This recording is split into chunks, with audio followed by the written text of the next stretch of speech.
दशम स्कंद उत्तरार्ध का आरंभ। कृष्णाय वसुदेवाय हरिये परमात्मने प्रणत क्लेश नाशाय गोविंदाय नमो नमः। प्रणाम करने वालों के दुख हरता श्री कृष्ण वासुदेव हरि परमात्मा गोविंद को बार बार नमस्कार हो। सभी साधनों का फल है मन शुद्धि। इसके लिए मनुष्य भांति भांति के साधन करता है। जगत विकृत नहीं हुआ, मन की अशुद्धि के कारण ही जगत भी विकृत लगता है। इस जग में ज्ञानी भी है और अज्ञानी भी। ज्ञानी के लिए यह जगत आनंददायी है और अज्ञानी के लिए दुखदायी। ज्ञानी का मन अति शुद्ध होता है और अज्ञानी का मन पशु सा जड़। काम क्रोध आदि विकार मन को अशुद्ध करते हैं। मन निर्विकार निर्वासनामय बनेगा तभी शुद्ध होगा। शुद्ध हुआ मन निष्काम बनेगा और तभी ज्ञान का उदय होगा। मन शुद्धि के लिए योगी जन ध्यान, धारणा, प्रत्याहार, प्राणायाम आदि करते हैं, किंतु कई बार ऐसा करने पर भी मन पूर्णतः शुद्ध नहीं हो पाता। जब श्री कृष्ण विरह से व्याकुल होकर कृष्ण दर्शन के लिए प्राण छटपटाने लगते हैं, तब मन शुद्ध होता है। विरह अग्नि में मन की मलिनता जल जाती है। साधारण जन तो प्रभु का विरह सह लेता है, किंतु संतों के लिए तो प्रभु विरह असह्य है। उनकी दर्शन आतुरता शरीर को जलाकर मन को तन्मय कर देती है। तब वे ईश्वर का अनुभव करते हैं।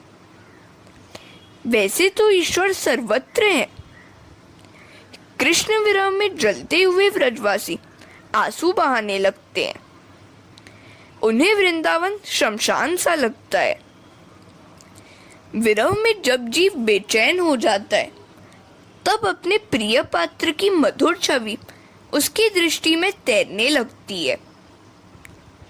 संयोग की अवस्था में तो वह प्रिय एक ही दिखाई देता है, जबकि विरह अवस्था में स्थान स्थान पर कई रूपों में वह दिखाई देता है।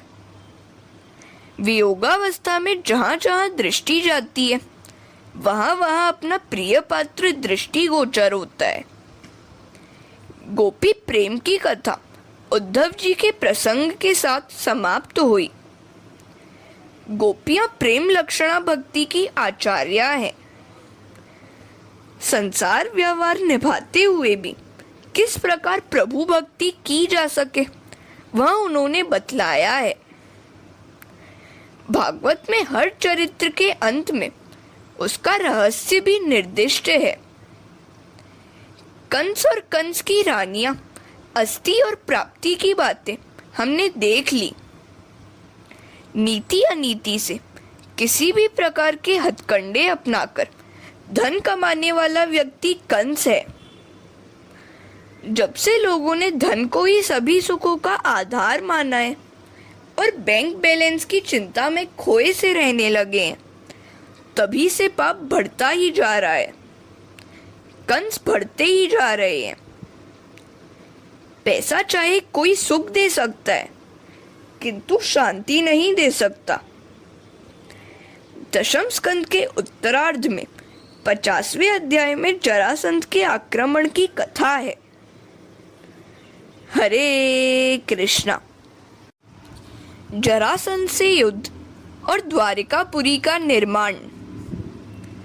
जब तुम 50 वर्ष के हो जाओगे, जरासंध रूपी काल तुम्हारी मथुरा नगरी रूपी शरीर पर आक्रमण करेगा। जरासंध वृद्धावस्था है। हमारी उत्तरावस्था ही जरासंध है, जो शरीर के कई अंगों पर धावा बोल देती है। 50 वर्ष पूरे होने पर जरासंध आता है।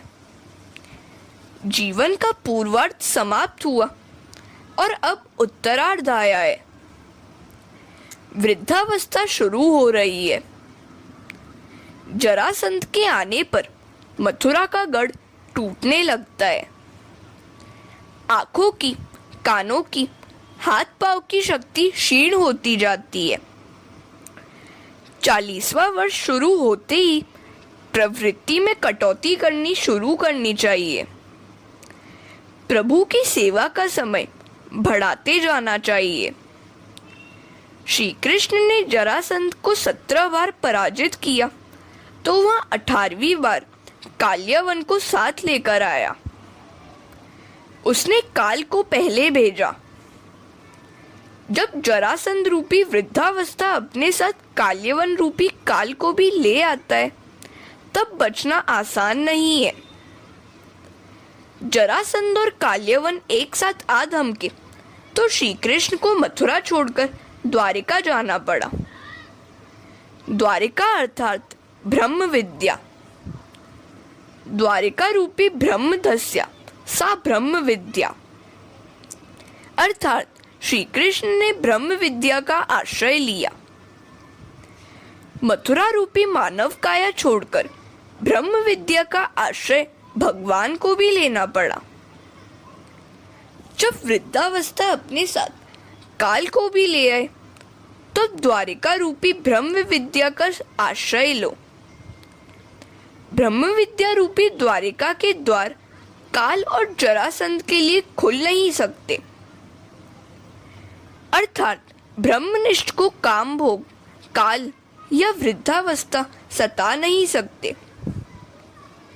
वृद्धावस्था में बूढ़ा 17 बार बीमार होकर बच जाता है, किंतु 18वीं बार तो काल उसे नहीं छोड़ता। जरासंध का त्रास अर्थात जन्म मृत्यु का त्रास। जन्म लिया है तो जरा और मृत्यु की व्यवस्था सहनी ही पड़ेगी। नरक क्या है? शंकर स्वामी कहते हैं यह शरीर ही नरकवास है। जन्म धारण करना ही नरकवास है। किसी भी समय गर्भवास न करना पड़े ऐसा प्रयत्न करो। भगवान की प्रेरणा के कारण कुछ महापुरुष भगवान के कार्यों के लिए जन्म लेते हैं, वह तो उत्तम है, किंतु वासना के बंधनों के कारण जन्म लेना नरकवास ही है। हरे कृष्णा। जरासंध और काल्यवन के धक्के खाते हुए मथुरा रूपी शरीर छोड़ने की अपेक्षा समझ बूझकर शरीर छोड़ना अधिक अच्छा है। प्रवृत्ति हमें छोड़ दे, इससे पहले ही हम उसे क्यों न छोड़ दें। अपने पति कंस की मृत्यु हो गई तो अस्थि और प्राप्ति अपने पिता जरासंध के घर आ गई। जरासंध ने कंस हत्या की सारी बात जानी तो उसने मथुरा पर आक्रमण किया। उसके 17 आक्रमण श्री कृष्ण और बलराम ने मार हटाए। जब वह 18वीं बार लड़ने के लिए आया और अपने साथ काल्यवन को भी ले आया तो कृष्ण ने मथुरा त्याग का निश्चय किया। अब तो मैं अनर्त देश वर्तमान ओखा प्रदेश में समुद्र किनारे शांति से रहूंगा। भगवान ने विश्वकर्मा को द्वारिका नगरी के निर्माण का आदेश दिया। बड़े बड़े भव्य राज प्रसादों का निर्माण किया गया। कहते हैं कि ये महल इतने विशाल थे कि लोगों को द्वार ढूंढने पड़ते थे। द्वार कहाँ है ऐसा बार बार पूछा जाने के कारण ही इस नगरी का नाम द्वारिका पड़ा। का अर्थात ब्रह्म। उपनिषद के अनुसार क अक्षर ब्रह्म सूचक है। जहाँ प्रत्येक द्वार पर परमात्मा का वास है वह नगरी ही द्वारिका है। जिस शरीर रूपी नगरी के इंद्रियों रूपी द्वारों पर परमात्मा को स्थान दोगे तो जरासंध और काल्यवन तुम्हें सता नहीं सकेंगे। द्वारिका में ये दोनों घुस नहीं सकते। प्रत्येक इंद्रिय से भक्ति करने वाला जीव काल्यवन पर विजय पाता है।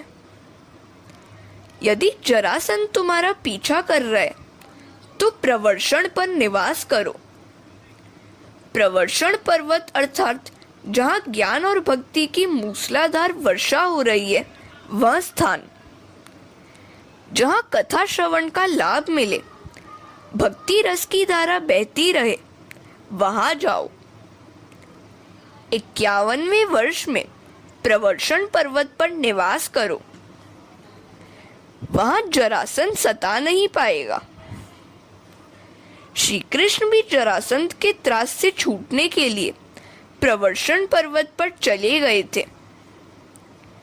51-52 वर्ष की वय होते ही गृहस्थाश्रम के लिए तुम पात्र नहीं रहते। तुमने वन में प्रवेश पा लिया, अर्थात घर की आसक्ति अब छोड़नी है। विलासी लोगों के बीच में रहकर विरक्त जीवन जीना आसान नहीं है। जहाँ भक्ति और ज्ञान की सतत वर्षा हो रही हो, वैसी पवित्र भूमि में बसकर ही तुम जरासंध से पीछा छुड़ा पाओगे। भोग भूमि में भक्ति ठीक से नहीं हो पाएगी। शहर को छोड़कर गया सी पवित्र नदी के किनारे बसकर भक्ति करो। आज नगरों में बड़ी भीड़ हो गई है। पगड़ी ब्राह्मणों के मस्तक से उड़कर मकानों के ऊपर बैठ गई है। यदि ये बूढ़े लोग शहर छोड़कर नदियों के किनारे जा बसे तो शहर में भीड़ कुछ कम होगी और वे लोग वहां भक्ति भी अच्छी तरह कर पाएंगे। जन्म मृत्यु की व्यथा ही तो जरासंध है। संकल्प करो कि अब मुझे न तो पुरुष बनना है और न तो स्त्री। मुझे पुनर्जन्म ही नहीं लेना है। हरे कृष्णा। जरासंध रूपी जन्म, जरा, मृत्यु के त्रास से छूटने के लिए प्रतिदिन 21,000 जप नियमित करते रहो। जप के बिना पाप और वासना छूट नहीं पाएंगे। कथा श्रवण पाप को जलाकर मार्गदर्शन देता है। कथा सुनकर जप का, भगवान की भक्ति करने का, सत्कर्म करने का संकल्प करो। कथा श्रवण करने से भगवान से संबंध जुड़ जाएगा। सो ब्रह्मचर्य पालन का, ध्यान जप का, सेवा स्मरण का व्रत लो। एक बनिया कथा श्रवण करने जाता था। कथाकार महाराज ने उससे कहा, तुम कथा तो सुनते हो, सो कुछ अच्छा सा संकल्प करो। सत्य बोलने का संकल्प करो। तो बनिए ने कहा कि वह तो व्यापारी है, सत्य ही बोलेगा तो सारा कारोबार ही चौपट हो जाएगा। इस पर महाराज ने कहा कि किसी की निंदा न करने का व्रत लो।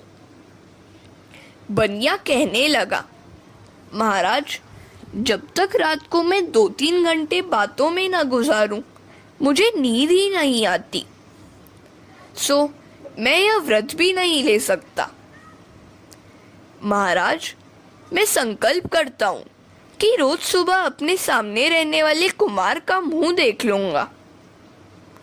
देखा इस बनिए का संकल्प।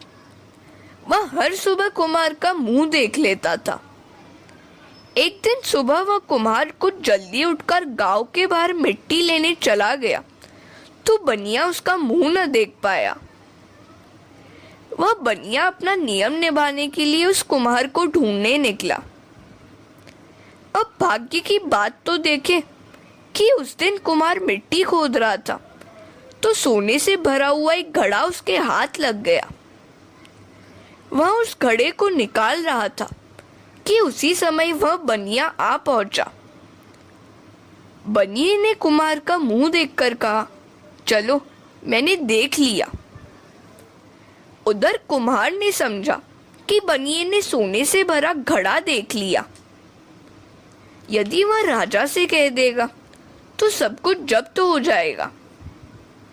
सो उसने बनिए से कहा, तूने देखा तो है, लेकिन किसी से मत कहना, मैं तुझे आधा भाग देता हूं। बनिए को सोना मिल गया। अब बनिया सोचने लगा, मैंने इस कुम्हार के मुख दर्शन का व्रत लिया तो लक्ष्मी जी का आगमन हुआ। यदि मैंने स्वयं प्रभु के दर्शन का व्रत लिया होता तो कितना अच्छा होता। ऐसे क्षुल्लक और मजाकिया संकल्प से ऐसा लाभ हुआ तो शुभ संकल्प लिया होता तो कितना अच्छा होता। दो संकल्प तो सभी को करना चाहिए, एक पाप कर्मों से बचने का और दूसरा सत्कर्मों में ही लगे रहने का। 21,000 जप करने को इसलिए कहा गया है कि मनुष्य सामान्यतः दिन में 21,600 बार सांस लेता है, अर्थात प्रत्येक श्वासोच्छ्वास के साथ भगवान का नाम जपते रहना है। ऐसा होने पर ही जरासंध के त्रास से बच पाओगे। हरे कृष्णा। यदुवंश को ऋषियों का श्राप, नारद जी का वसुदेव जी के पास आना और उन्हें नवयोगेश्वर और निमि राजा का संवाद सुनाना। एक बार पिंडारक तीर्थ में विश्राम कर रहे साधुओं का मजाक उड़ाने की युक्ति यादव कुमारों ने सोची। उन्होंने सांब को नारी का वेश पहनाया और ऋषियों के पास ले जाकर उनसे पूछा, महाराज, इस गर्भिणी नारी को पुत्र होगा या पुत्री? ऋषि जान गए कि सच्ची बात क्या है। भगवान की प्रेरणा से उन्होंने कहा, सांब के गर्भ से मूसल उत्पन्न होगा जो तुम्हारे समग्र यदुवंश का नाश करेगा। अब यादव कुमार भयभीत हो गए। उन्होंने उस मूसल का रजकण बनाकर समुद्र के किनारे फेंक दिया और जो एक टुकड़ा बचा था वह भी फेंक दिया। उन रजकणों से उत्पन्न लकड़ियों से यादव आपस में लड़कर मर गए और उस टुकड़े से पारधी ने तीर बनाया जो श्री कृष्ण के लिए प्राणघातक सिद्ध हुआ। भगवान ने सोचा था कि ये यादव कुमार भविष्य में जनता को सताएंगे, अतः इस प्रकार उनका नाश कर दिया जाए। वह मूसल काल ही तो था। ऋषियों, पवित्र संतों का अपमान करने वाले का अहित ही होता है। बुद्धि विकृत होते ही काल आ धमकता है। जीव को उत्पत्ति और स्थिति में आनंद आता है, लय में नहीं। भगवान को लय में भी आनंद आता है क्योंकि वे स्वयं आनंद रूप हैं। एक बार नारद जी वसुदेव के यहाँ पधारे तो उन्होंने नारद जी की विधिवत पूजा करके कहा, कृपया मुझे वह उपदेश दीजिए जिससे मैं इस जन्म मृत्यु रूप भयानक संसार को अनायास ही पार कर सकूं। नारद जी ने वसुदेव को नवयोगेश्वर और निमि राजा का संवाद सुनाया। एक बार विदेहराज निमि की राजसभा में नवयोगेश्वर पधारे तो राजा ने उनसे पूछा, परम कल्याण का स्वरूप कैसा है, उसका साधन क्या है? क्या आप मुझे भागवत धर्म का उपदेश करेंगे? आधे क्षण का सत्संग भी मनुष्य के लिए परम निधि बन सकता है। तुल्याम लवेनापि न स्वर्गम न पुनर्भवम भगवत संगस्य मर्त्याना किमुताशिषः। भगवान में आसक्त संतों का क्षण भर का संग भी स्वर्ग और मोक्ष की तुलना में अधिक महत्वपूर्ण है, तो अन्य पदार्थों की तो चर्चा ही क्या। योगेश्वर कहने लगे, राजन, ध्यान से सुनो। श्री कृष्ण अंशी है और जीव अंश। कोई पूछेगा कि वे दोनों कब और कैसे विभक्त हुए, अज्ञान का आरंभ कब हुआ या कैसे कहा जा सकता है? अज्ञान का तो नाश ही करना है। जीव रूपी अंश ईश्वर रूपी अंशी से मिलने पर सुख और शांति पा सकता है। वह विरह ही महादुख का कारण है। जब से जीव परमात्मा से विभक्त हुआ है, दुखी हो रहा है। निर्भय होना हो तो परमात्मा की शरण में जाओ। जीव ईश्वर से किंचित भी विभक्त होगा तो दुखी ही होगा। जीव मात्र रोगी है क्योंकि वह वियोगी है। इस वियोग दुख को मिटाने का उपाय क्या है? निश्चय करो कि तुम्हें ईश्वर से मिलना है। यह शरीर तो मलिन है। इस शरीर के द्वारा ब्रह्म संबंध नहीं हो पाएगा। शरीर तो दुर्गंध युक्त है, अतः देव इससे दूर भागते हैं।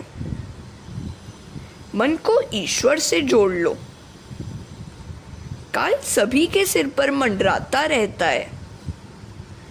यदि उससे बचना है तो श्री कृष्ण की शरण में जाओ। सभी कार्य प्रभु की आज्ञा मानकर प्रभु को प्रसन्न करने के लिए और प्रभु की ओर उन्मुख रहकर ही करो। सभी व्यवहार प्रभु से आंतरिक संधान रखकर ही करो। वैसा करने पर सभी क्रियाएं भक्ति बन जाएंगी। हरे कृष्णा। कर्कश वाणी का प्रयोग कभी नहीं करना। सभी में प्रभु का अंश है ऐसा मानकर व्यवहार करने से वह व्यवहार भक्तिमय बन जाएगा। जड़ चेतन एक है, सभी जड़ चेतन ईश्वरमय है ऐसा मानने से पापों से बचा जाएगा और मन को शांति भी मिलेगी। सभी संत भी जीवन निभाने के हेतु कोई ना कोई कामकाज तो करते ही थे। सेनानाई ने सोचा कि वह लोगों के सिर से तो मैल बाल उतारता है किंतु अपने ही मन का मैल दूर नहीं करता। वह सोच में डूब गया। धीरे धीरे उसका जीवन ही पलट गया और वह संत बन गया। कारोबार करते समय प्रभु को हमेशा याद करते रहो। सांसारिक व्यवहार और भक्ति को एक कर दो। ज्ञान प्राप्त करने के लिए सत्संग करना आवश्यक है, सो प्रतिदिन सत्संग भी करना चाहिए। सत्संग से मन की अशुद्धि दूर हो जाती है।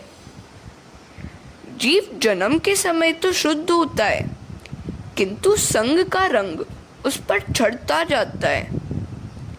सो हमेशा श्रेष्ठ संतों के संग में रहो।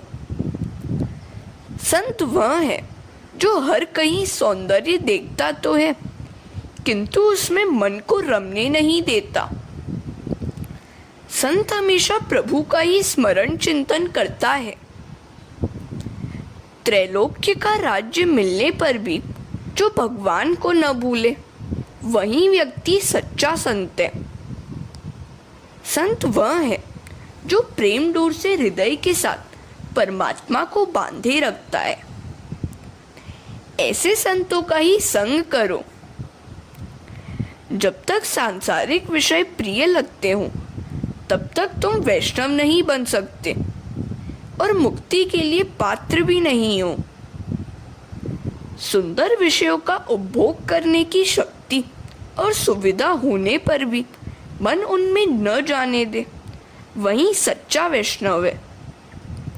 दो मार्ग हैं, त्याग का और समर्पण का। जो त्याग कर सके वह समर्पण करे। सभी के साथ प्रेम करो। सब कुछ कृष्णार्पण करने का भाव करो, अथवा न तो मैं किसी का हूँ और न कोई मेरा है ऐसा मानकर सर्वस्व का त्याग करके प्रभु से प्रेम करो।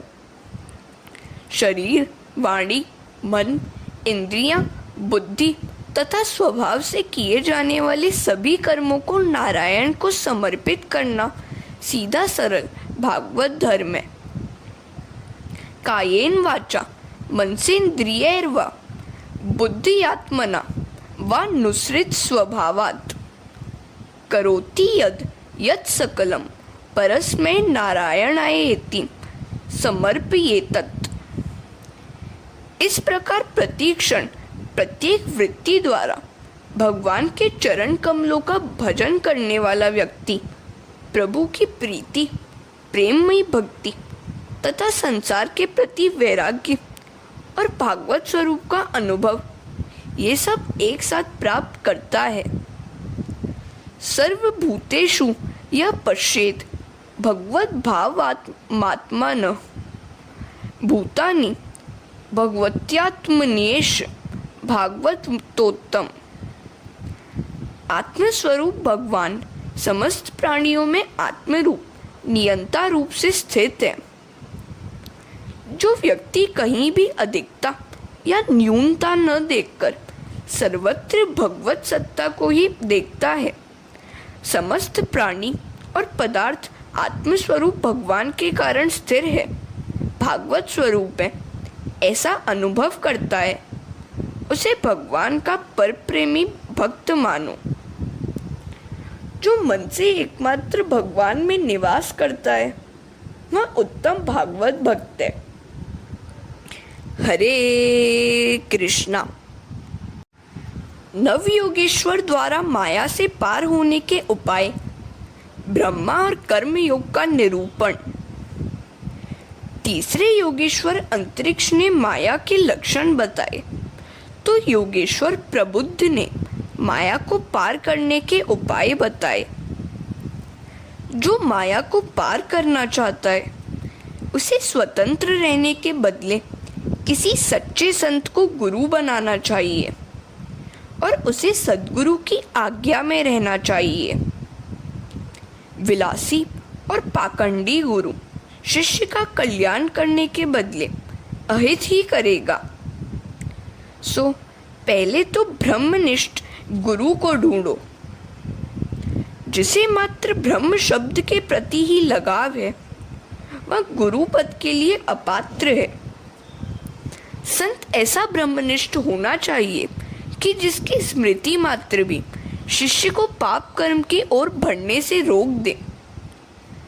जवानी अंधी और उच्छृंखल होती है, सो इस अवस्था में संतों की सद्गुरु की आज्ञा में रहना चाहिए।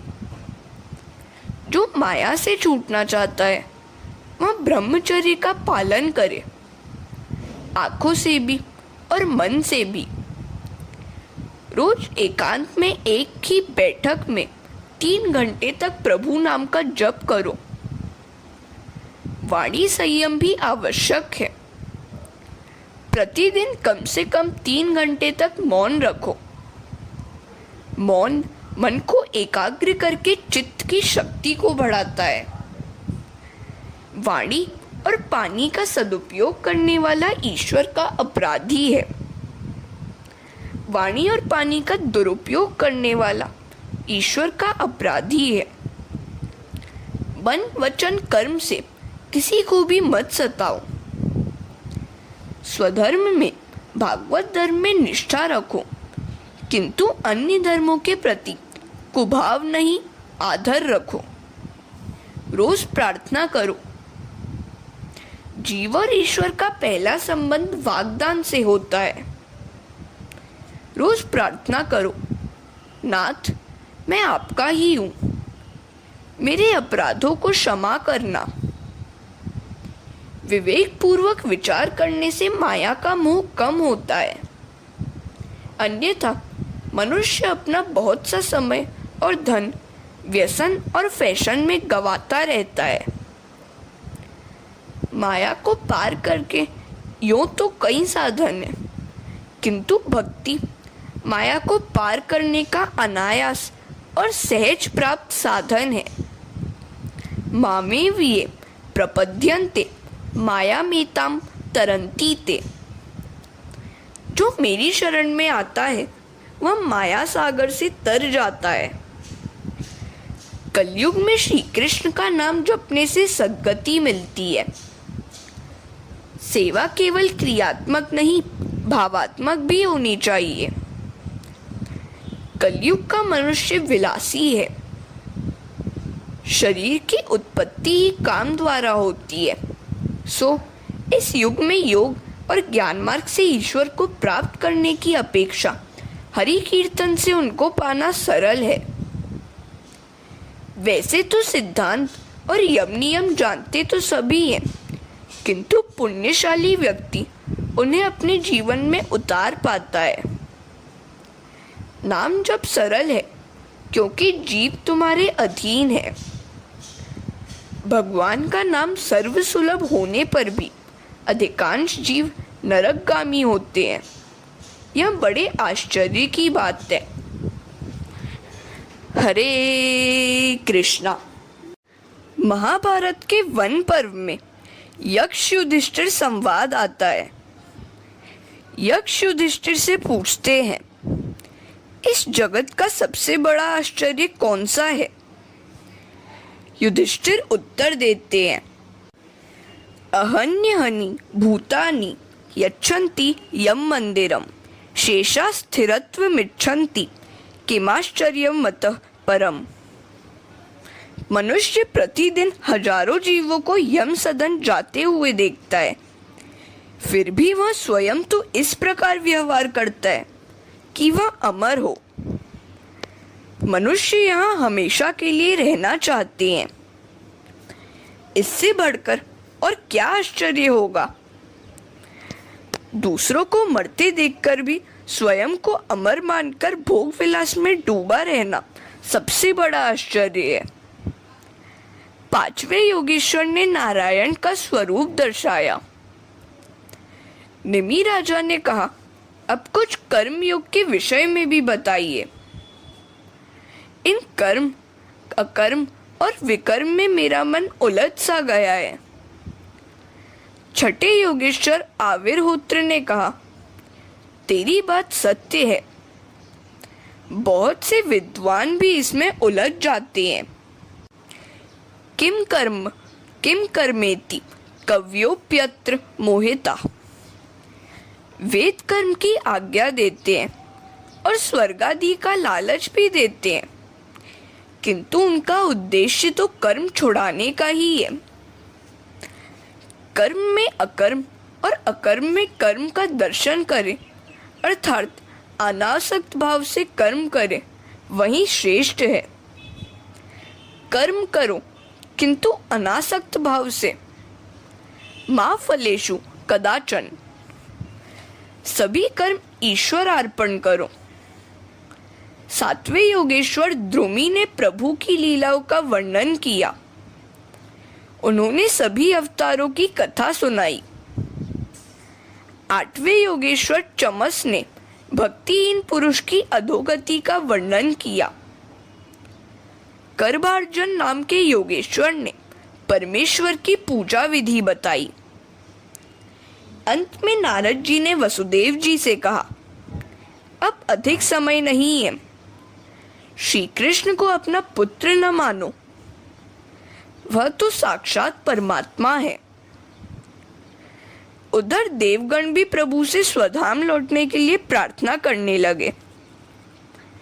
प्रभु ने भी पृथ्वी लोक से जाने का निश्चय किया। द्वारिका में अपशकुन होने लगे।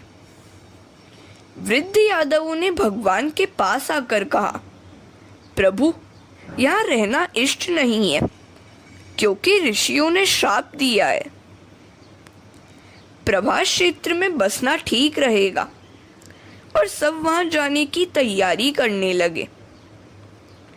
उद्धव जी ने यह सुना तो वे समझ गए कि भगवान यादवों का संहार करके इस लोक का त्याग करने की तैयारी कर रहे हैं। वे प्रभु के पास आए और कहने लगे, मैं आपकी शरण में आया हूं। आपके विरह में मैं जी ही कैसे सकूंगा। आप जहां जाएंगे मैं भी वहीं आपके साथ चलूंगा। हरे कृष्णा। उद्धव जी भगवान से कहने लगे, आप जहां जाएंगे मैं भी वहीं चलूंगा। तो भगवान उद्धव जी से कहते हैं, अरे उद्धव जी, जब तुम मेरे साथ आए ही नहीं थे तो फिर साथ चलने का प्रश्न ही कैसा। यह संसार तो सपनों का खेल है, माया है, भ्रम है, असत्य है। सत्य तो केवल आत्मा ही है। भगवान ने उद्धव जी को त्याग और संन्यास का उपदेश दिया। उद्धव जी कहने लगे, त्याग और संन्यास का मार्ग बड़ा ही कठिन है। मुझे कोई सरल मार्ग दिखाइए। मुझे कृपा करके ज्ञान दीजिए। भगवान कहने लगे, मैंने तुम्हें मनुष्य जन्म देकर क्या कम कृपा की है। अब तो तुम्हें स्वयं ही अपने पर कृपा करनी होगी। स्वयं अपना गुरु बनकर अपना उद्धार करना ही होगा। आत्मा ही गुरुरात्मैव। आत्मा ही आत्मा का गुरु है। ईश्वर ने तो कृपा की ही है। अब तो स्वयं जीव को ही अपने पर कृपा करनी है।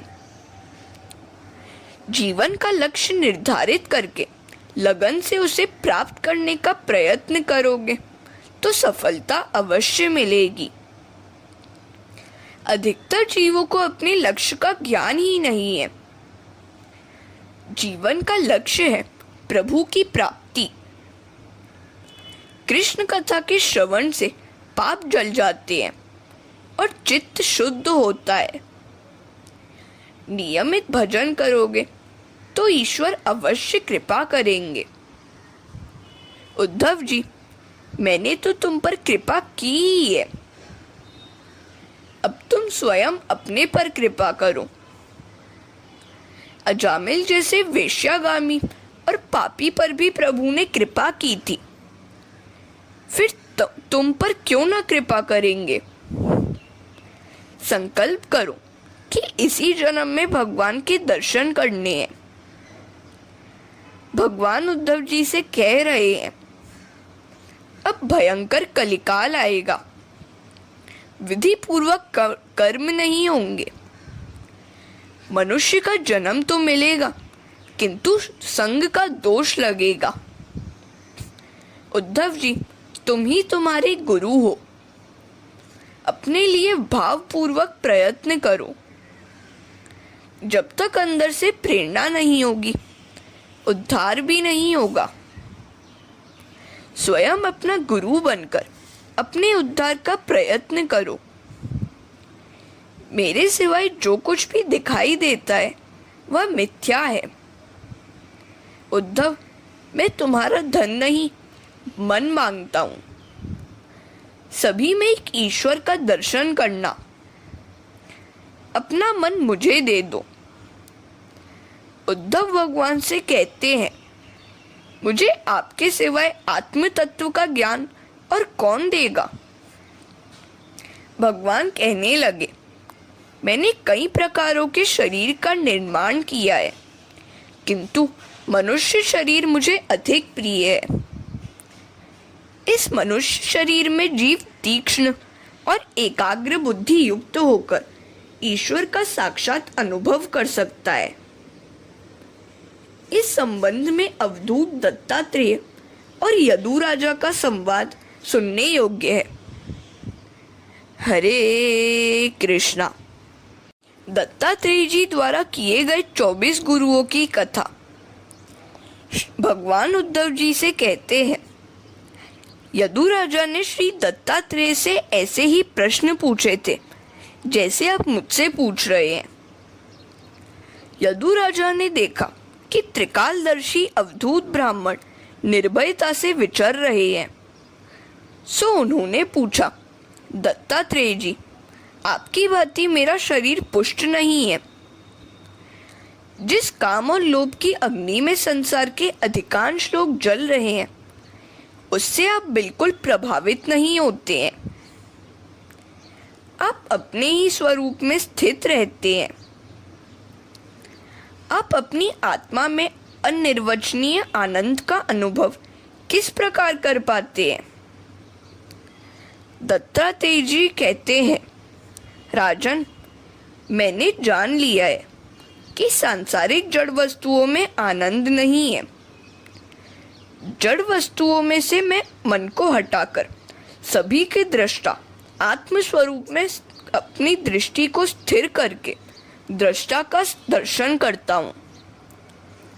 दृश्य में से दृष्टि को हटाकर जो दृष्टा में स्थिर करता है उसी को आनंद मिलता है। राजन, आनंद बाहर के विषयों में नहीं, भीतर है। मैंने अपनत्व को भुलाकर दृष्टि को अंतर्मुख कर लिया है।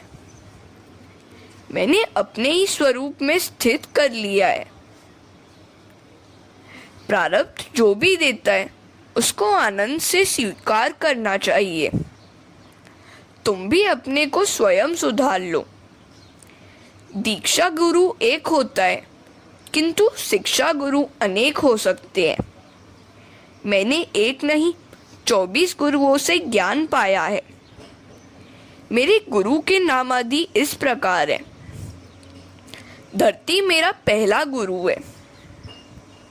मैं प्रभात में उसे वंदन करता हूँ। हाथ क्रियात्मक शक्ति के प्रतीक है। निश्चय करो कि परमात्मा को पसंद आए वैसे ही काम करूँगा। माता की भांति मेरी रक्षा करना। धरती बहुत कुछ सहकर भी सबको सुख ही देती है। मैंने धरती से सबके प्रति सद्भाव और सहन शक्ति सीखी है। वायु मेरा दूसरा गुरु है। वायु से मैंने संतोष और निसंगता सीखी है। आकाश मेरा तीसरा गुरु है। आकाश ने मुझे सिखाया है कि आत्मा आकाश की भांति अनादि और अविनाशी है। ईश्वर उसी की भांति सर्वव्यापी है। जल मेरा चौथा गुरु है। जल से मैंने शीतलता और मधुरता का उपदेश पाया है। जल की भांति साधक को शुद्ध रहना चाहिए। मधुरभाषी और शीतल स्वभाव युक्त होना चाहिए। अग्नि मेरा पांचवा गुरु है। अग्नि से मैंने पवित्रता सीखी है। हृदय में यदि विवेक रूपी अग्नि होगी तो पाप नहीं आएंगे। विवेक ही अग्नि है। किसी भी व्यक्ति के दुर्व्यवहार को मन में मत रखना। दूसरों के पापों के बारे में सोचना भी पाप ही है। दूसरों के पापों की बात मन में से निकाल दो। विवेकाग्नि से उन्हें जला दो। चंद्रमा मेरा छठा गुरु है। चंद्रमा ने मुझे क्षमता सिखाई है।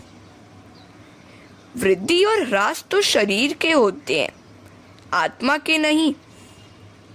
संपत्ति में अपना भान न भुलाना और विपत्ति में दुखी मत होना। हरे कृष्णा।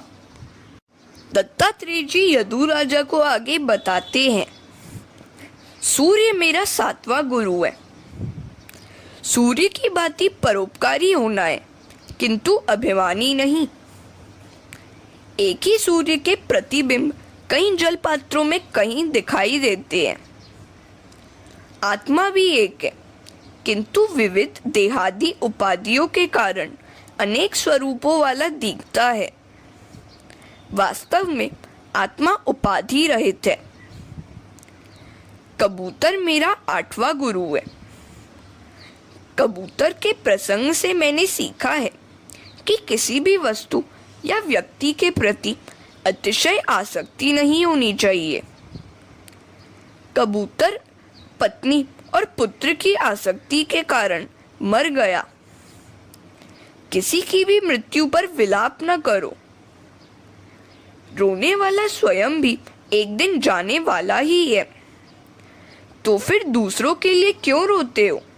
अपने लिए ही रो। अजगर मेरा 9वां गुरु है। अजगर की भांति प्रारब्ध कर्मानुसार जो भी मिले उससे संतुष्ट रहो।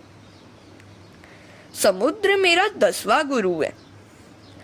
समुद्र वर्षा ऋतु में बहुत सा जल मिलने पर भी छलकता नहीं है और ग्रीष्म ऋतु में जल न मिलने पर भी सूखा नहीं हो जाता। सुख दुख में हमें भी समुद्र की भांति ही रहना चाहिए। पतंगा मेरा 11वां गुरु है। वह अग्नि से मोहित होकर उसके पास जाता है और जलकर मर जाता है। मनुष्य भी माया से मोहित होकर उसमें फंसकर अपना सर्वनाश मोल लेता है।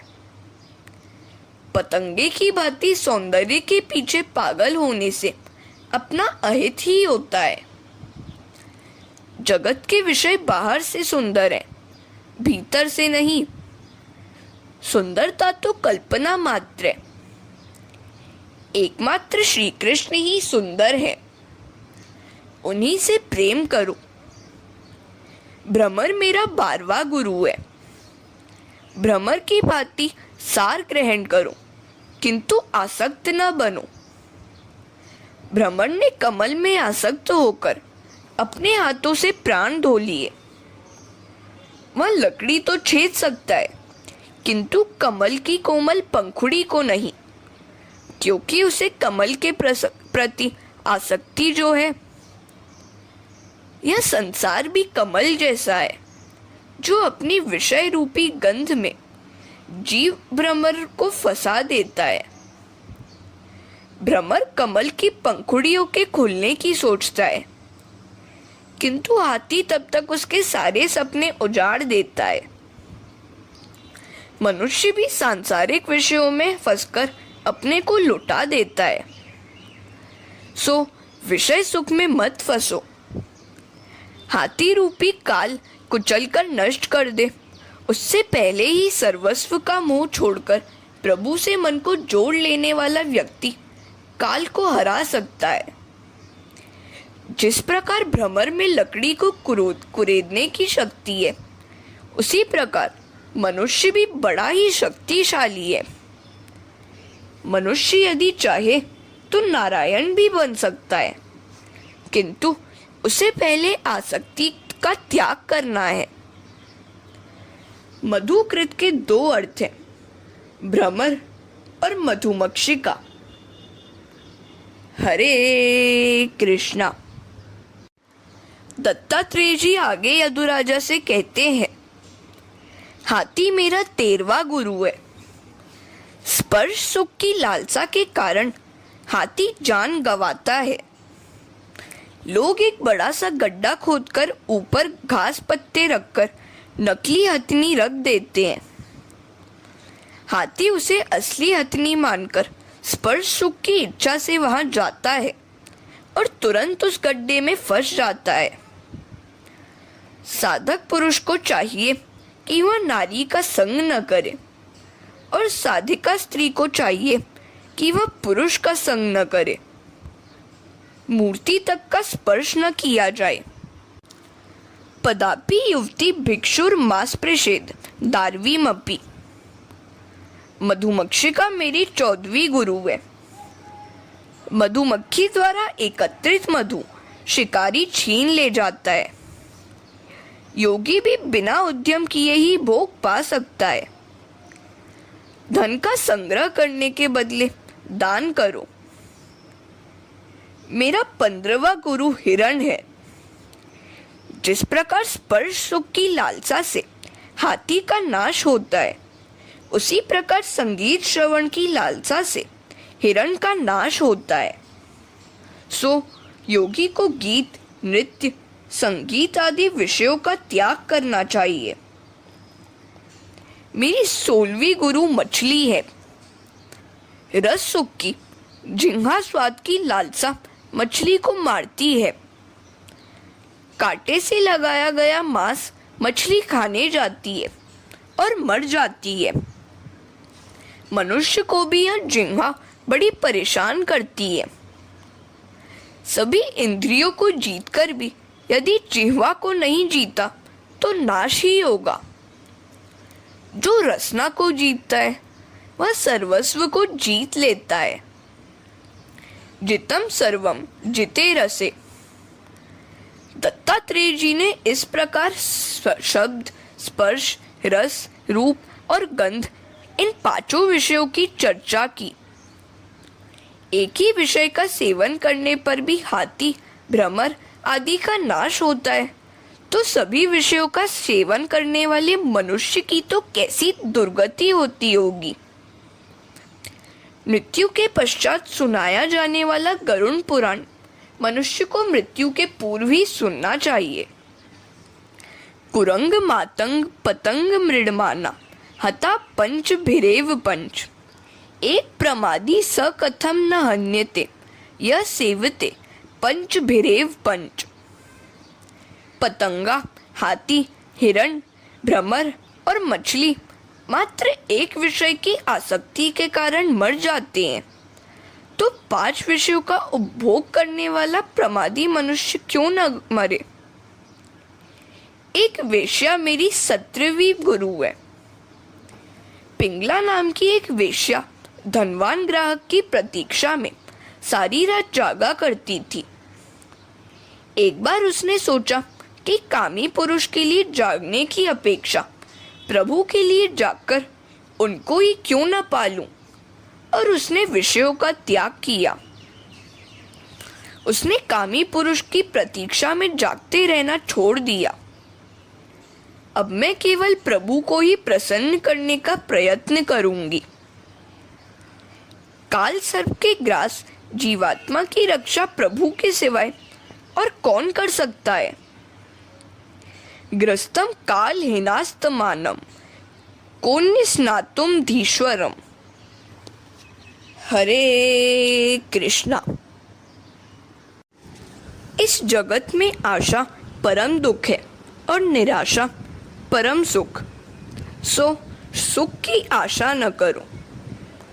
आशा ही परमम दुखम, नैराश्यम परमम सुखम। आशा की जंजीर मनुष्य को किस हद तक जकड़ रखती है, उसका वर्णन स्वामी शंकराचार्य के शब्दों में सुनिए। अंगम गलितम पलितम मुंडम दशन विहीनम जातम तुंडम। वृद्धो याति गृहीत्वा दंडम तदपि न मुंचत्या शापिंडम। शरीर गला जा रहा है, केश श्वेत हो गए हैं, दांत जा चुके हैं। दुर्बलता के कारण लकड़ी के सहारे चलना पड़ता है, फिर भी बूढ़ा आशा का पिंड छोड़ता ही नहीं है। ऐसे बूढ़े की भांति आचरण करने के बदले भगवान का भजन करो। भज गोविंदम भज गोविंदम, गोविंदम भज मूढ़मते। काम की भोगेशना सबसे बड़ा दुख है। मेरा 18वां गुरु कुर्री पक्षी है। कुर्री पक्षी की भांति संग्रह करने के बदले त्याग करते रहो। बालक मेरा 19वां गुरु है। बालक से भोलापन, निर्दोषता ग्रहण करो। मेरी 20वीं गुरु एक गरीब कुमारी है। उसकी मंगनी के लिए कुछ मेहमान आए थे। घर में चावल तैयार न थे, तो वह मूसल लेकर बैठ गई, किंतु उसने सभी चूड़ियां उतार दी, क्योंकि यदि चूड़ियां रहने देती तो मूसल के शब्द करते समय खनक होती और मेहमान जान जाते कि इस घर में चावल तक नहीं है। इस प्रकार बस्ती में रहने से कलह कलेश होने की संभावना है, सो साधु को एकांतवास करना चाहिए। मेरा 21वां गुरु बाण बनाने वाला लोहार है। वह अपने काम में इस प्रकार मग्न रहता था कि रास्ते पर से धूमधाम से जाने वाली राजा की सवारी की ओर भी उसका ध्यान नहीं जाता था। लौकिक कार्य में तन्मयता के बिना सिद्धि प्राप्त नहीं होती है, तो फिर परलौकिक कार्य में ईश्वर की आराधना में तो तन्मयता के बिना सिद्धि मिल ही कैसे पाएगी। ध्याता, ध्यान और ध्येय जब एक रूप हो जाते हैं तभी जीव कृतार्थ हो सकता है। मेरा 22वां गुरु सर्प है। सर्प की भांति मुनि को भी अकेले ही विचरण करना चाहिए। मेरी 23वीं गुरु मकड़ी है। मकड़ी अपने मुंह से लार टपकाती है, उससे खेलती भी है और उसे निगल भी जाती है। ईश्वर भी अपनी माया से सृष्टि का सर्जन करते हैं और अंत में संहार भी। कीटक मेरा 24वां गुरु है। भंवरी उसको पकड़कर अपने बिल में कैद कर देती है। कीटक भंवरी के भय से उसी का चिंतन करता रहता है और अंत में स्वयं भंवरी बन जाता है। मनुष्य भी ईश्वर का चिंतन करते करते ईश्वर बन सकता है। विषयों का चिंतन करने से उसका मन विषयी हो जाता है। प्रभु का चिंतन करने से प्रभुमय। यदु राजा ने गुरु दत्तात्रेय को साष्टांग दंडवत प्रणाम किया। हरे कृष्णा। श्री कृष्ण द्वारा उद्धव जी को उपदेश। आगे चलकर श्री कृष्ण ने उद्धव जी को बंधन और मोक्ष का स्वरूप समझाया। बंधन और मोक्ष शरीर के नहीं, मन के धर्म है। हे उद्धव, यह जीव मेरा ही अंश है, फिर भी अविद्या के कारण बंधनों में फंसता है। नाम ही उसे मुक्त कर सकता है। ईश्वर बंधन और मोक्ष से परे है। जीव कर्मों से बंधा हुआ है, किंतु ईश्वर तो नित्य मुक्त है। इस संसार में आत्मज्ञान वाला मुक्त है और अन्य सब बंधे हुए हैं। जिस व्यक्ति के प्राण, इंद्रियां, मन, वृत्तियां तथा बुद्धि संकल्प रहित है, वह देहधारी होते हुए भी देह गुणों से मुक्त है। साधु पुरुषों और भक्ति के लक्षणों का भी श्री कृष्ण ने वर्णन किया। उन्होंने सत्संग की महिमा का वर्णन करते हुए कहा, वृत्रासुर, प्रहलाद, बलि राजा, विभीषण, सुग्रीव, हनुमान, कुब्जा, व्रज की गोपियां आदि सत्संग के द्वारा ही मुझे प्राप्त कर सके थे। वे वेदों से भी अज्ञात थे और उन्होंने तब भी तो नहीं किया था। फिर भी सत्संग प्रेरित भक्ति के कारण वे मुझे पा सके। सत्संग से पशु पक्षी तक की जीवन सुधर जाते हैं। कामी के साथ रहकर ध्यान आदि नहीं हो पाएगा। उद्धव, मनुष्यों के संग में बसकर मनुष्य बन पाना सरल है, किंतु ब्रह्मनिष्ठ हो पाना बड़ा कठिन है। सो हमेशा सत्संग में रहने का ही प्रयत्न करना। फिर भगवान ने संसार वृक्ष का वर्णन किया। संसार वृक्ष के बीज हैं पाप और पुण्य, वासनाएं मूल हैं, सत्व, रज और तमोगुण तने हैं, इंद्रियां और मन डालियां हैं, विषय रस है, सुख और दुख फल है। विषयों में फंसा रहने वाला भोगी दुखी होता है। विवेकी परमहंस को योगी कहते हैं, जो सुख भोगते हैं। उद्धव जी ने भगवान से पूछा, मनुष्य जानता है कि विषय दुखदायी है, फिर उन्हें भोगने की इच्छा वह क्यों करता है?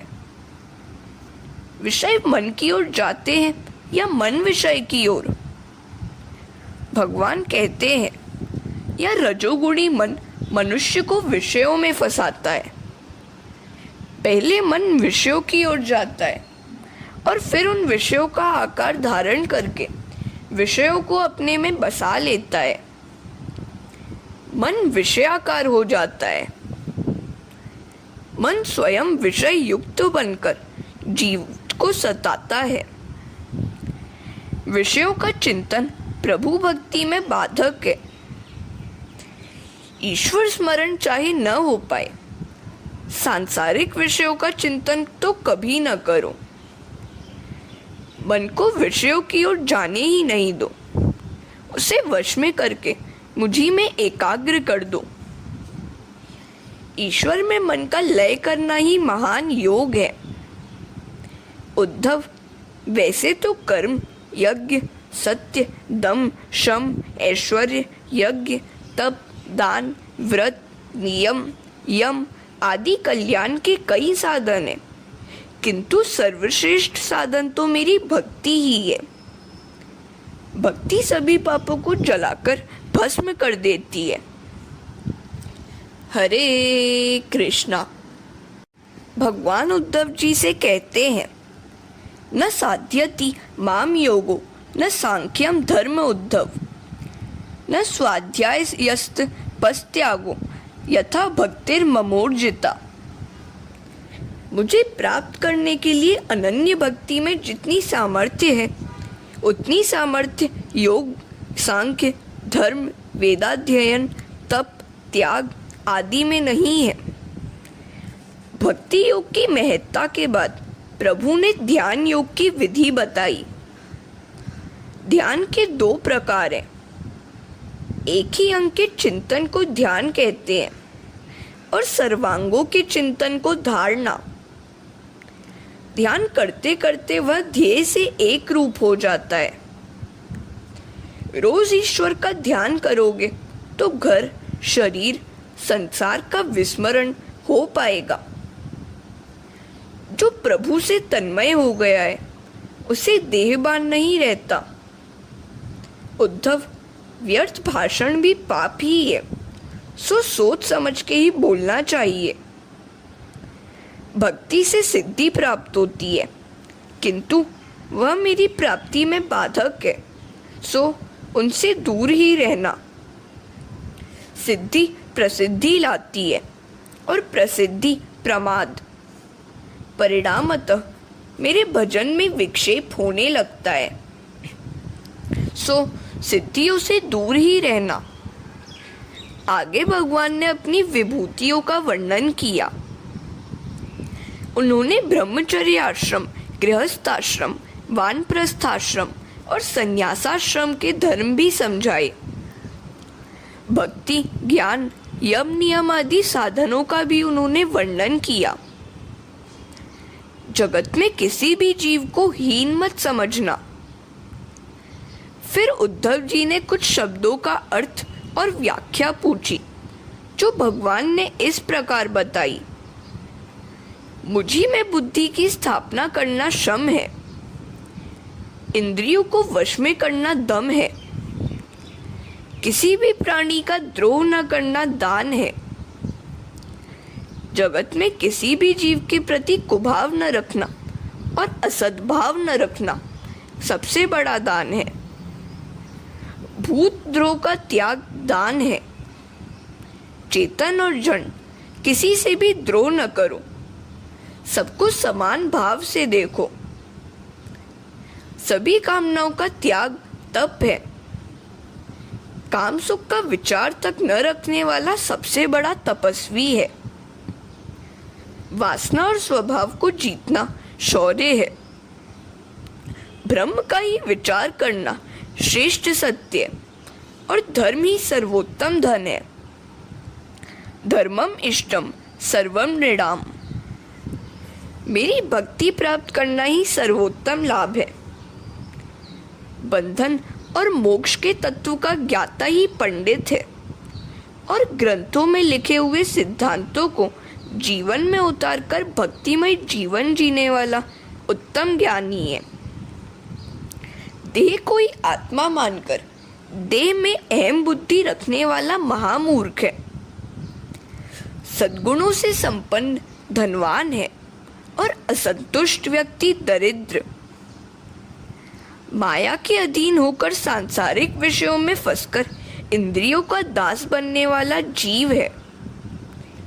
जो इंद्रियों को अपने अधीन करके सांसारिक विषयों में अनासक्त रहता है वह ईश्वर है।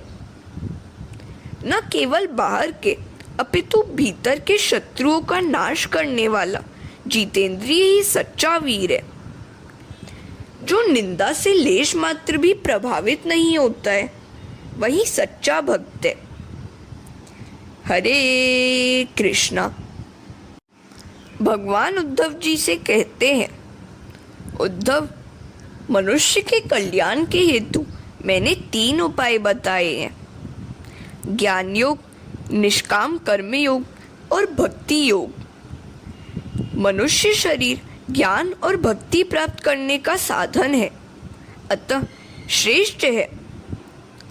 यह मनुष्य शरीर उत्तम नौका के समान है, सभी फलों का मूल है, करोड़ों उपायों से भी अलभ्य है, फिर भी देव योग से मिल पाया है।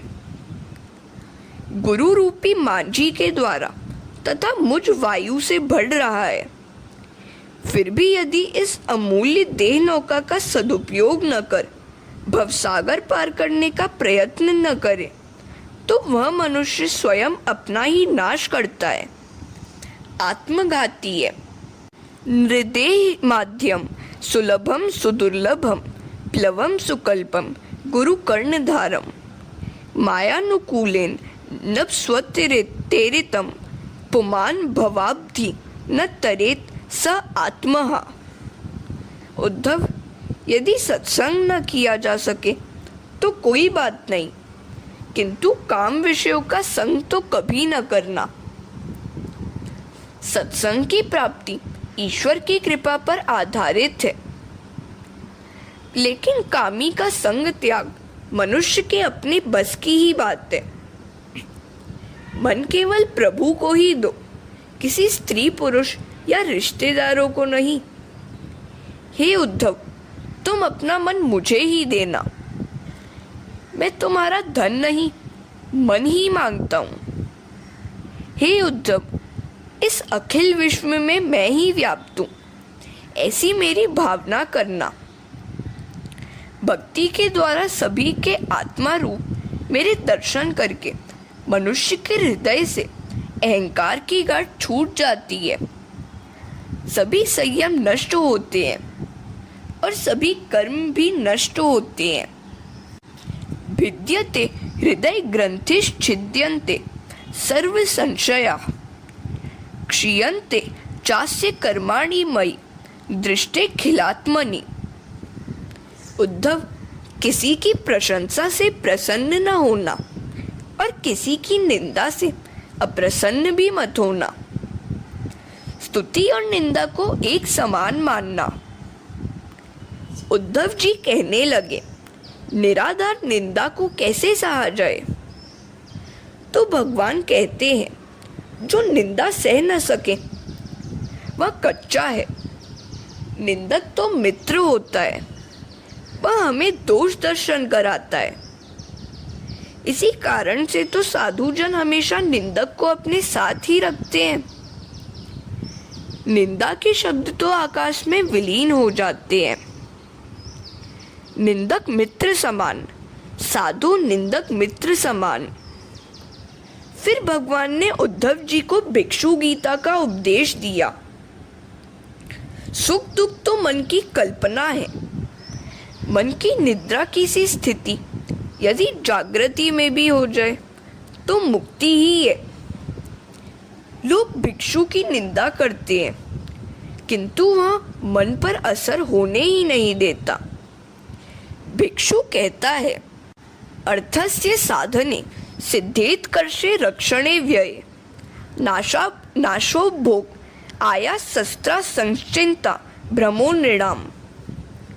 धनार्जन में, धन के उपभोग में, उसे बढ़ाने और रक्षा करने में, उसका नाश होने पर परिश्रम, चिंता, त्रास होते हैं।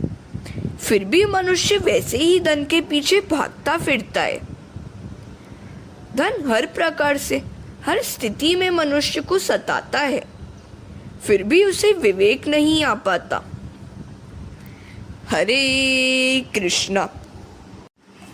पुरूरवा उर्वशी के दृष्टांत के द्वारा यह भी बताया है कि स्त्री के सतत संग से पुरुष की दशा कैसी होती है।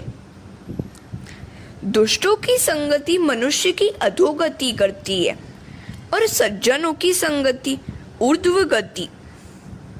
सत्संग तो ईश्वर कृपा से ही मिल पाता है। राम कृपा बिनु सुलभ न सोई, किंतु कुसंग न करना तो तुम्हारे बस की बात है। एल गीता में देह की चर्चा की गई जो हमने ऊपर देख ली। यह शरीर मांस, हड्डी, चमड़ी वाला और दुर्गंध युक्त है। इसी देह में रत व्यक्ति पशु और कीड़े से भी हीन है। अंत में उद्धव जी भगवान से पूछते हैं, प्रभु जी, आपने योग, ज्ञान और भक्ति मार्ग आदि का उपदेश तो दिया, किंतु जो व्यक्ति अपने मन को वश में कर सकता है उसी का योग मार्ग सिद्ध होता है, किंतु इस मन को वश में करना टेढ़ी खीर है। वायुरिव दुष्करम। तो हे प्रभु, जो व्यक्ति मन को जल्दी वश में न कर सके वह भी सिद्धि कैसे प्राप्त करे, यह बतलाइए। श्री कृष्ण कहते हैं, उद्धव जी, अर्जुन ने भी मुझसे यही पूछा था। मन को अभ्यास और वैराग्य से वश में किया जा सकता है, किंतु सरल मार्ग तो है मेरी अव्यभिचारी भक्ति। भक्तजन अनायास ही ज्ञानी, बुद्धिमान, विवेकी और चतुर हो जाता है तथा मुझे प्राप्त करता है। भक्ति के साधन कहो बखानी, सुगम पंथ मोहि पावहि प्राणी। इस सरलतम भक्ति मार्ग की जितनी भी प्रशंसा की जाए कम ही है। भक्ति स्वतंत्र है, उसे किसी क्रियाकांड आदि का सहारा नहीं लेना पड़ता, वह सबको अपने अधीन कर लेती है। ज्ञानी और कर्मयोगी को भी इस भक्ति रूपी उपासना की आवश्यकता रहती ही है। उन दोनों में भक्ति का मिश्रण हो पाए तभी वे मुक्तिदायी बन सकते हैं। सो स्वतंत्र अवलंबना आना, ते ही आधीन ज्ञान विज्ञाना। हे उद्धव जी, भगतिहीन विरंची किन कोई, सब जीवहु सम प्रिय मोहि सोई। भगतिवंत अति नीचौ प्राणी, मोहि प्राण प्रिय असी मम बानी। सो मनुष्य जब सब कर्मों का त्याग करके अपनी आत्मा मुझे समर्पित कर देता है तब उसे सर्वोत्कृष्ट बनाने की मुझे इच्छा हो आती है।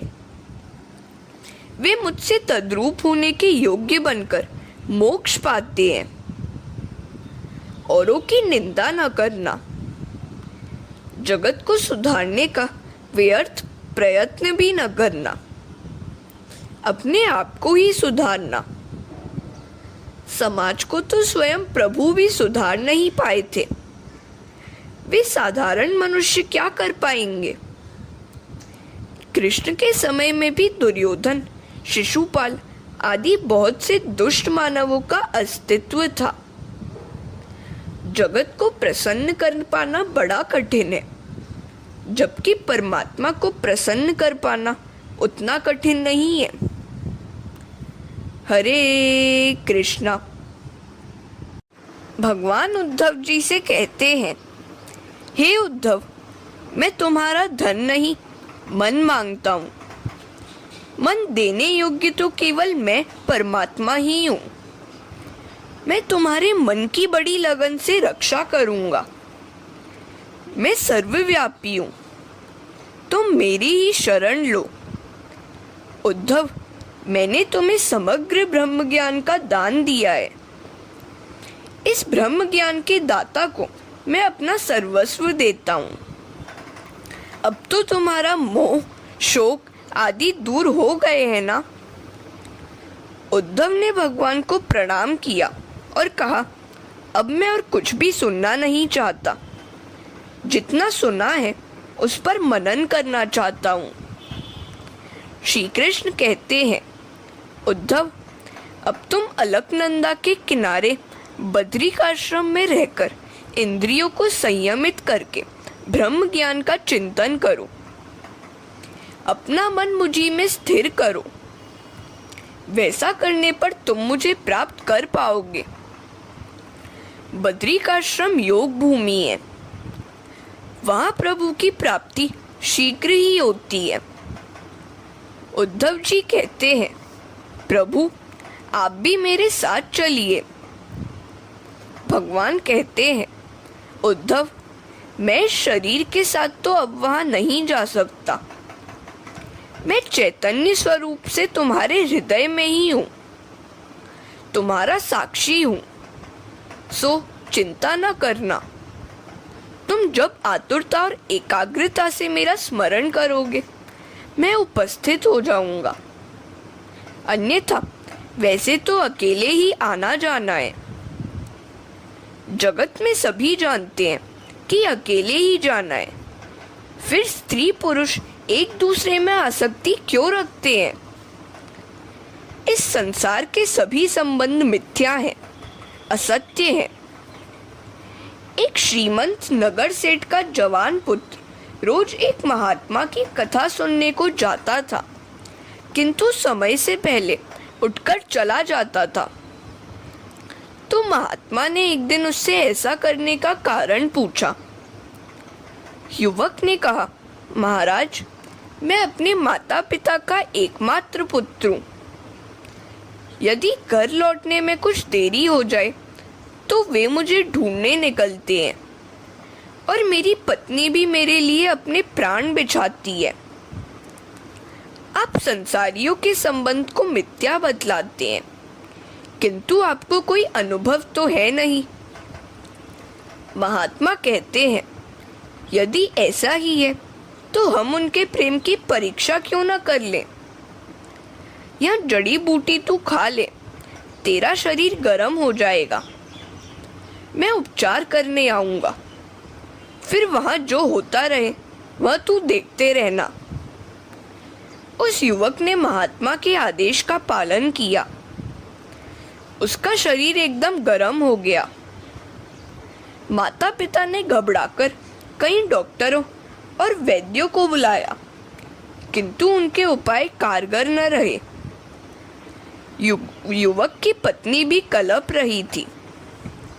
इतने में वह महात्मा वहां आ पहुंचे। सभी ने उनसे पुत्र का इलाज करने की प्रार्थना की।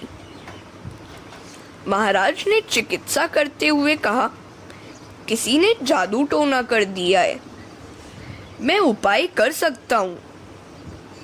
उन्होंने एक बर्तन में पानी मंगवाया और उस पुत्र के मस्तक पर से जादू टोने को उतार कर कहा, मैंने मंत्र शक्ति से उस जादू टोने को इस पानी में उतार लिया है।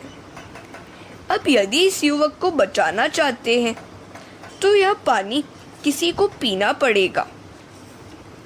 सभी ने एक साथ पूछा, महाराज, किंतु इस पानी को पीने वाले की क्या दशा होगी?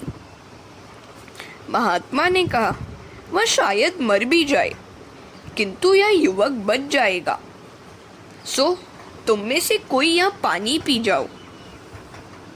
युवक की माता ने कहा, मैं अपने लाडले के प्राण बचाने के लिए यह पानी पीने को तैयार हूँ, किंतु मैं पतिव्रता हूँ। मेरी मृत्यु के बाद मेरे वृद्ध पति की सेवा कौन करेगा?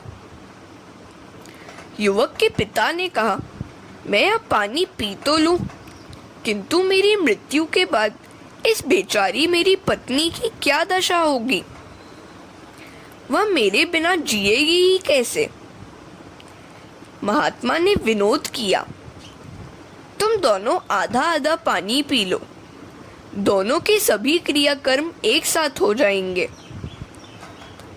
युवक की पत्नी से अनुरोध किया गया तो उसने कहा, मेरी वृद्धा सास ने तो संसार के सभी सुख भोग लिए हैं। मैं तो अभी जवान हूँ, मैं तो अभी संसार के सुख देख ही नहीं पाई हूँ। मैं क्यों मरूं? इस प्रकार युवक के सभी रिश्तेदारों ने पानी पीने से इनकार कर दिया।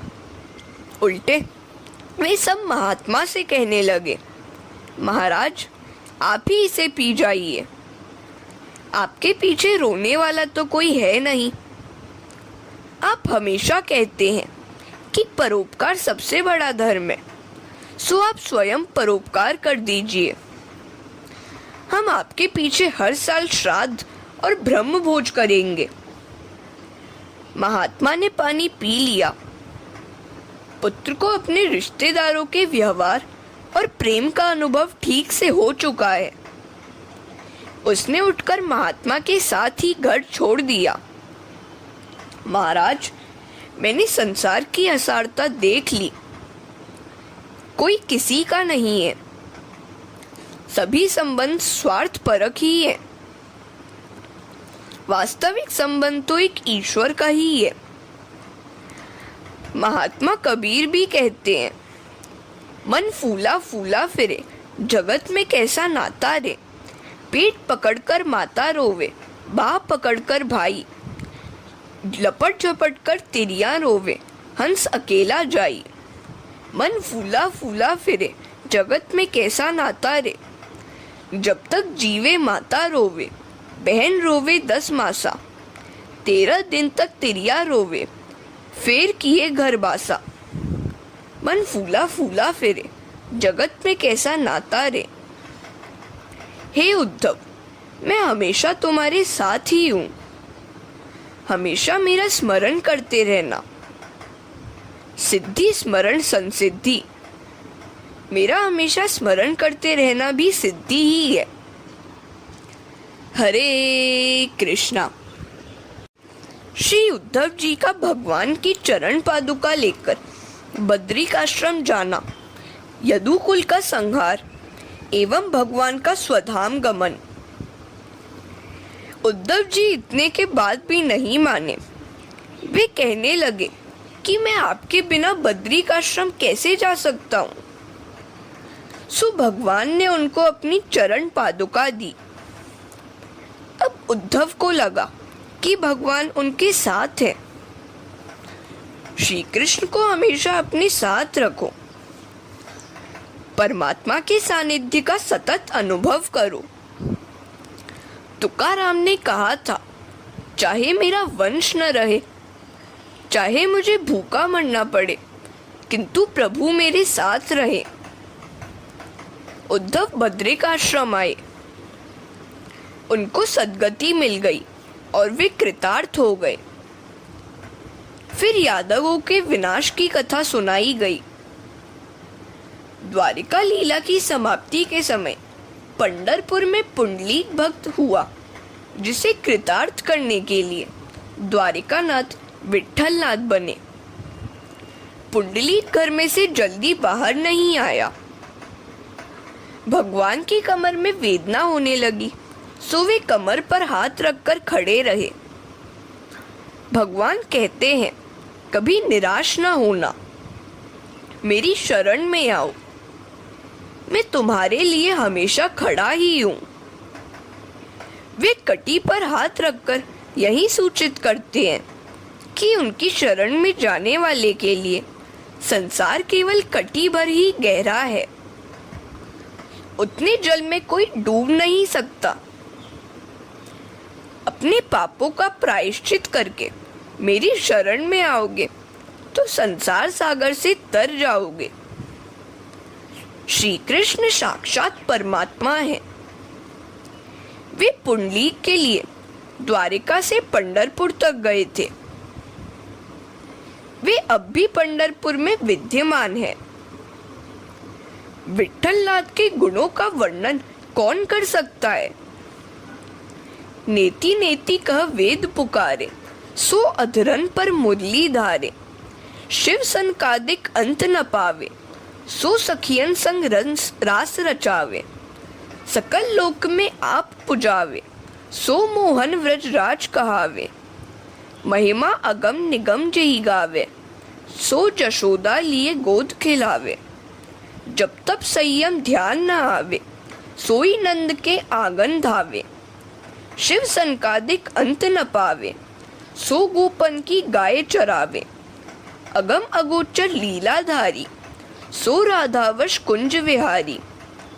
जो रस ब्रह्मा दिख नहीं पायो, सो रस गोकुल गलिन बहायो। सूर्य सुयश कही कहा बखाने, गोविंद की गति गोविंद जाने। हरे राम राम राम हरे हरे, हरे कृष्ण कृष्ण कृष्ण हरे हरे। एकादश स्कंद समाप्त। हरे कृष्णा।